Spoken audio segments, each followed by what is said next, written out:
Assalamualaikum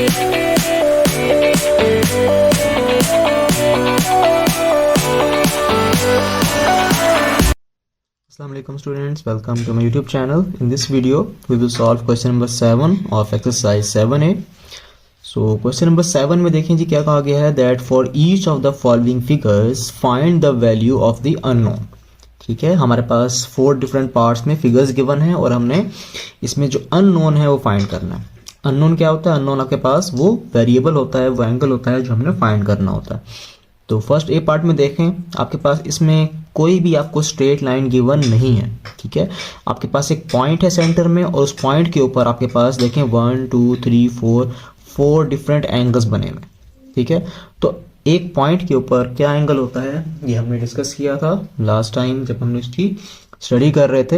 angle as a point के ऊपर, तो एंगल एट अ पॉइंट आपके पास इक्वल होता है 360 डिग्री के. ठीक है, कि एक पॉइंट के ऊपर जो कंप्लीट एंगल होता है, जो कंप्लीट सर्कल बनाता है, वो 360 के इक्वल होता है. तो अब आपके पास एक पॉइंट में आपके पास जितने मर्जी एंगल हो जाएं, ठीक है, चाहे आपके पास 2 हो 4 हो 8 हो, तो आपके पास तमाम एंगल्स का सम जो है वो इक्वल होगा 360 डिग्री के. ठीक है, जिस तरह से हमने क्वेश्चन नंबर 5 में भी किया था. वहां पे आपके पास क्या था, एंगल होना स्ट्रेट लाइन था, जबकि यहाँ पे आपके पास एंगल होना पॉइंट है. एक पॉइंट के ऊपर तमाम एंगल्स हैं. तो हम क्या करेंगे, तमाम एंगल्स को सम करेंगे, ठीक है, ऐड करेंगे और उसको इक्वल कर देंगे 360 डिग्री के. तो ए हमने फाइंड करना है, इसमें 167 है, 52 है, 135 है. तो जी वैल्यूज पुट करते हैं और सॉल्व करते हैं इसे. This is question number 7 part A. तो हमारे पास जो 4 एंगल हैं उसमें पहला एक एंगल ए है जो हमने फाइंड करना है, प्लस 67 प्लस 52 प्लस 135. ठीक है, और इनका सम किसके इक्वल होगा, ये इक्वल होगा 360 डिग्री. ये 360 डिग्री इक्वल है because reason is angle at a point. ठीक है, रीजन हमने हर स्टेप में, हर क्वेश्चन में देनी है कि हमने इसको 360 के इक्वल क्यों रखा है. इसलिए रखा है क्योंकि ये आपके पास जितने भी एंगल्स हैं, 4 एंगल, ये 4 एंगल एक पॉइंट के ऊपर बने हुए हैं और एंगल एट अ पॉइंट 360 होता है, इसलिए इनको हमने ऐड करके 360 के इक्वल रखा है. अब इसको सॉल्व करना है. ए एज इट इज रहेगा. ठीक है, इन तीनों नंबर्स को ऐड कर देते हैं. 67 plus 52 plus 135 equal to 254. It is 254 degree equal to 360 degree. अब 254 लेफ्ट साइड पर ऐड हो रहा है तो राइट साइड पर इसको ले जाएं, सब्ट्रैक्ट हो जाएगा. So A will be equal to 360 degree minus 254 degree. इसको सब्ट्रैक्ट करें, 360 minus 254 is 106. So A degree is equal to 106 degree. तो ये हमारे पास जो अननोन वैल्यू है ए की वो फाइंड हो गई. ठीक है जी, इसके बाद नेक्स्ट बी पार्ट करते हैं. इसका बी पार्ट देखते हैं. बी पार्ट में भी सेम इस तरह से होगा. आपके पास देखें एक पॉइंट है और पॉइंट के ऊपर 3 डिफरेंट एंगल्स बने हुए हैं, 5b 4b 3b. ठीक है, 3b 4b 5b 3 different angles हैं. एक पॉइंट के ऊपर है तो एंगल एट अ पॉइंट क्या होता है, 360 होता है. इट मीन्स कि आपने तीनों को ऐड करना है और इक्वल रखना है 360 के, 3b 4b एंड 5. तो देखिए जी, राइट करते हैं. This is our B part. और बी पार्ट में 3 एंगल्स हैं. एक है 3b डिग्री प्लस, दूसरा है 4b डिग्री प्लस, और थर्ड है 5b डिग्री. और तीनों को सम करने से क्या होगा, वो इक्वल हो जाएगा 360 डिग्री. रीजन क्या है, रीजन लिखनी है, रीजन सेम है because angle at a point. एक पॉइंट पर जो एंगल है आपके पास वो 360 के इक्वल होता है, इसलिए हमने इसको सम करके 360 रखा है. अब 3b 4b और 5b तीनों लाइक टर्म्स हैं, तीनों b की हैं, वेरिएबल सेम है. तो वेरिएबल सेम होंगे तो क्या होगा, कोफिशिएंट्स आप इसमें अब ऐड कर लेंगे. 3 + 4 7 एंड 7 + 12, तो 7 + 5. ठीक है जी, तो ये आपके पास 12 हो जाएगा. So 12b equal to 360 degree. B 12 के साथ मल्टीप्लाई हो रहा है, तो 12 राइट साइड पर आकर डिवाइड हो जाएगा। B is equal to 360 degree divided by 12। So finally B का आपके पास एंगल कितना आ जाएगा, इसको डिवाइड करें, 360 divide by 12, the answer is 30 degree. ये देखिए, ये बी हमने इसमें फाइंड कर लिया, जो कि इसमें एक ही अननोन वेरिएबल था। इसके बाद सी पार्ट देखते हैं इसका। सी पार्ट के अंदर हमारे पास, अब देखिए इसमें थोड़ा सी एक चीज़ है कि आपके पास ये पॉइंट है, ठीक है, और पॉइंट के ऊपर आपके टोटल 4 एंगल्स जो हैं इसमें बने हुए हैं। एक जो ये एंगल है आपके पास, ये एंगल आपके पास कंप्लीट, ये देखिए 16C डिग्री है, 16C डिग्री, ठीक है। ये एंगल है 4C डिग्री, ये भी एंगल है 4C डिग्री, और ये जो एंगल है यहाँ पे एक बॉक्स बना हुआ है, और ये बॉक्स रिप्रेजेंट करता है कि ये एक राइट एंगल है, ठीक है। और राइट एंगल क्या होता है, जो कि 90 डिग्री का होता है। तो हमें ये चारों एंगल्स का पता चल गया कि क्या क्या एंगल है, ये 16C, 4C एंड 90 डिग्री। और इसमें अननोन वेरिएबल क्या है, वो C डिग्री है।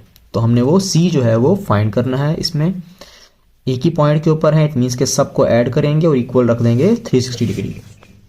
तो इसको भी राइट करते हैं, this is over C part. तो सी पार्ट में 4 डिफरेंट एंगल्स हैं हमारे पास। इसमें एंगल्स हैं 16C degree plus 4C degree plus 4C degree plus 90 degree. 90 degree कहाँ से आया है, ये राइट एंगल की वजह से आया है, ठीक है। और चारों का सम किसके इक्वल होगा, ये इक्वल होगा 360 डिग्री। उसकी क्या रीज़न है, उसकी रीज़न लिखें, because angle at a point, ठीक है, क्योंकि पॉइंट के ऊपर एंगल 360 होता है, इसलिए चारों एंगल्स का सम 360 होगा। अब इनको अरेंज करें, अरेंज हुए पढ़ें, इनको हम ऐड करेंगे लाइक टर्म्स को, 16C, 4C और 4C, ठीक है। तो 16 प्लस 4 प्लस 4, 16 प्लस 4 प्लस 4, ये हो जाएगा 24C, ठीक है। और 90 यहाँ पे ऐड हो रहा है, तो आपके पास ये लेफ्ट साइड पर जाके सब्ट्रैक्ट हो जाएगा। So 360 degree minus 90 degree. So 24C is equal to 360 में से आप माइनस करेंगे 90, ये हो जाएगा 270, ठीक है। अब 24C के साथ मल्टीप्लाई हो रहा है, तो इधर आके 270 से डिवाइड हो जाएगा। 270 divided by 24, the answer is 11.25। So it is 11.25 degree. This is the answer of part C।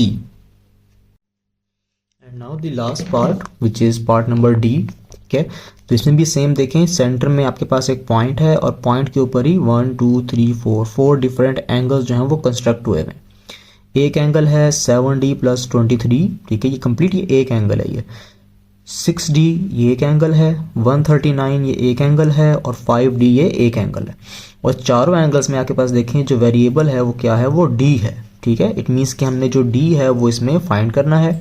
तो सेम वही करेंगे, एंगल एट अ पॉइंट, कि चारों एंगल्स को सम करेंगे, ऐड करेंगे और इक्वल राइट कर देंगे किसके, 360 के, ठीक है। तो इनको राइट करते हैं, this is our D part, last part of this question number 7। तो इसमें एक एंगल हमारे पास क्या है, वो है 7D प्लस 23 होल का degree plus 6D degree plus 5D degree plus 139 degree equal to 360 degree, ठीक है। उसकी रीज़न क्या है, उसकी रीज़न है because angle at a point. ये अब 7D और 23 डिग्री ये कंप्लीट का आपके पास डिग्री है, ठीक है, कंप्लीट एंगल है। तो इनको डिग्री अलग अलग स्प्लिट कर देते हैं।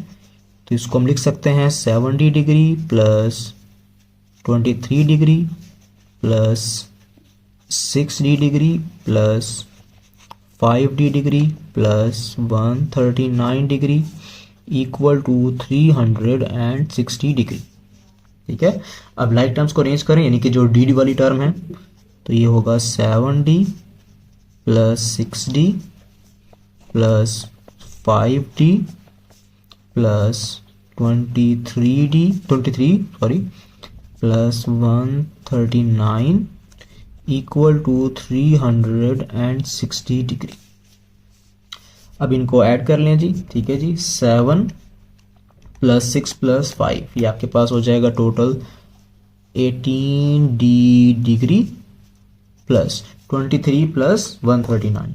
23 प्लस 139 इज 162, तो ये हो जाएगा 162 डिग्री इक्वल टू 360 डिग्री। अब 162 यहाँ पर ऐड हो रहा है तो लेफ्ट साइड राइट साइड पर जाकर सब्ट्रैक्ट हो जाएगा। So 18d degree is equal to 360 minus 162। इसको सब्ट्रैक्ट करें, 360 minus 162 it is 198। Okay, so 18d is equal to 198 degree. अब 18 d के साथ मल्टीप्लाई हो रहा है तो राइट साइड पर आकर डिवाइड हो जाएगा। So d degree is equal to 198 degree divided by 18। इसको सब्ट्रैक्ट करें 18 से, आंसर आ जाता है 11 which is equal to 11 degree. तो ये देखिए जी हमारे पास आंसर आ गया है that d is equal to 11, जो कि हमारे पास एक अननोन था। तो ये क्वेश्चन नंबर 7 जो है यहाँ तक कंप्लीट हो। ठीक है जी। बाकी कोई भी अगर प्रॉब्लम हो क्वेश्चन में, आपको समझ ना आ रही हो कोई बात या कोई स्टेप समझ ना आए, तो ज़रूर कमेंट सेक्शन में पूछिएगा। ठीक है, और चैनल को लाइक करें, सब्सक्राइब करें, शेयर करें। थैंक यू, अल्लाह हाफिज़, टेक केयर।